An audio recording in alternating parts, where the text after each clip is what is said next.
ጤና ይስጥልኝ የእግዚአብሔር ቤተሰቦች እንደምን አላችሁ? የተከበረ ሰላምታዬ በያላችሁበት ይድረሳችሁ።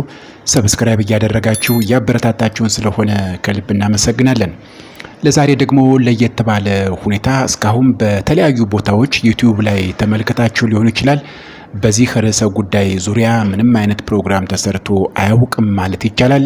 እኛ ግን የዲያብሎስ ወይም የሰይጣን ስነልቦናዎች ምንድናቸው የሚለውን ሰፋ ባለ መንገድ የምንመለከት ይሆናል። እስኪ ሰብስክራይብ እያደረጋችሁ አበረታቱን፣ ቤተሰብ እንሁን፣ አብራችሁን ቆዩ። እንግዲህ ምንም ሚስጥር የለውም።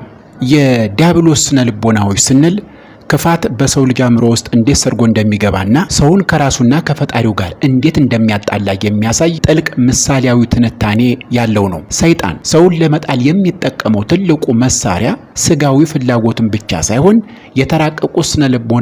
የተራቀቁ ስነልቦናዊ ስልቶችንም እንደሆነ መረዳት ያስፈልጋል። እነዚህ ስልቶች ምንድናቸው? አንድ ባንድ እንመለከታቸዋለን።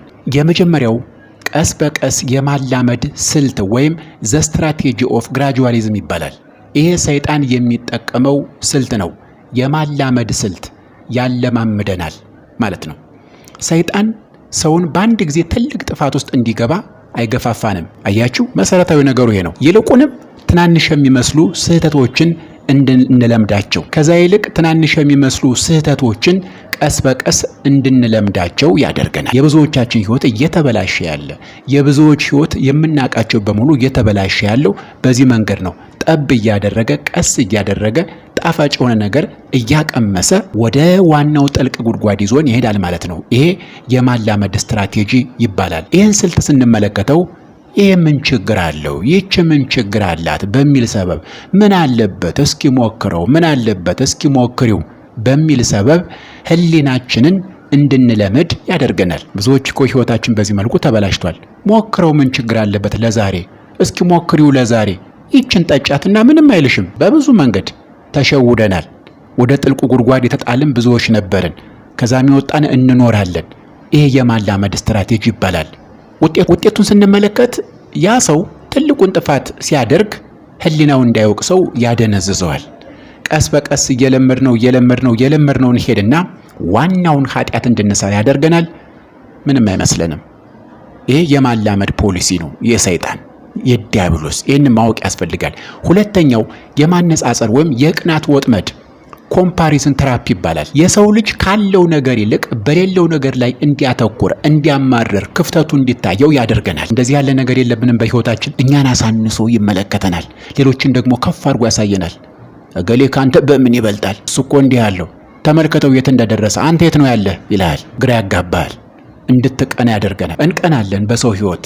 ራሳችንን ከሌሎች ጋር እንድናነጻጽር የኛን ጎደሎ ሰፋ አድርጎ የሌሎችን ህይወት ደግሞ የተሻለ አድርጎ ያሳየናል። ይሄ የማነጻጸር የቅናት ወጥመድ ይባላል። ስለዚህ ሰውየው ያለውን ሰላምና ደስታ እንዲያጣ፣ ሰላማችንን እንድናጣ ያደርጋል። በመቀኝነትና በጭንቀት እንድንታሰር ያደርገናል ማለት ነው።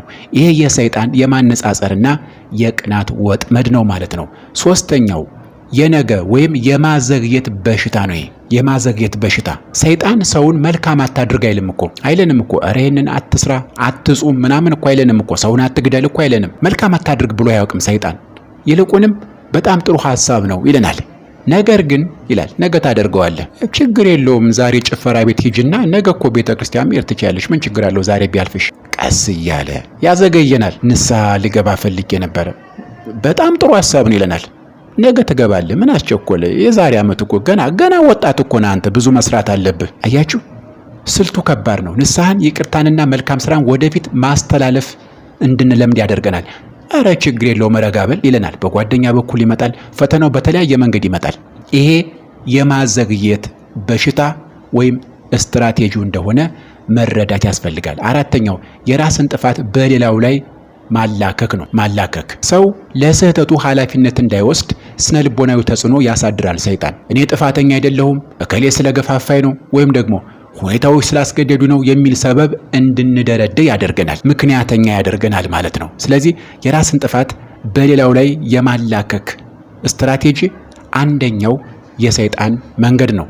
ሰውየው ጥፋቱን ስላላመነ ንስሐ አይገባም። ስለዚህ ከስህተቱ አይታረምም።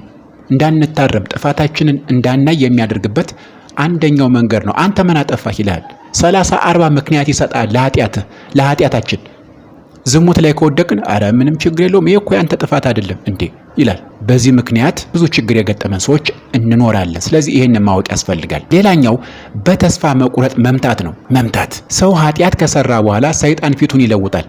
መጀመሪያ ይህ ቀላል ነው ስራው እያለ ይመክረን ነበር። ኃጢአቱን ከሰራን በኋላ አንተ እጅግ ርካሽ ነህ ይለናል። አንተን ፈጣሪ አይምርህም፣ አይቀበልም፣ ከዚህ በኋላ አርፈ ተቀመጥ። ይሄ ተስፋ የማስቆረጥ ስትራቴጂ ነው። በተስፋ መቁረጥ ሰውን የመምታት ስትራቴጂ ነው። የፈጣሪን የማሪነት እንድንረሳ፣ ራሳችንን እንድንጸየፍ፣ እንድንጠላው ያደርገናል። ውጤቱ ተስፋ የቆረጠ ሰው ለተጨማሪ ጥፋት የተጋለጠ ስለሚሆን ወደ ባሰ ጨለማ የሚሄድ ሰው አድርጎ ሕይወታችን የተበላሸ እንዲሆን ያደርጋል ማለት ነው። ግልጽ ይመስለኛል። ሌላኛው የትዕቢት መንፈስ ነው። ይህ ደግሞ የሚጾሙትንና የሚጸልዩትን የሚጥልበት ስልት ነው። እየጾምን አይደል? አሁን በአብይ ጾም ስልቱ በጣም አደገኛ ነው። አንተ ከሌላው ትሻላለህ ይለናል።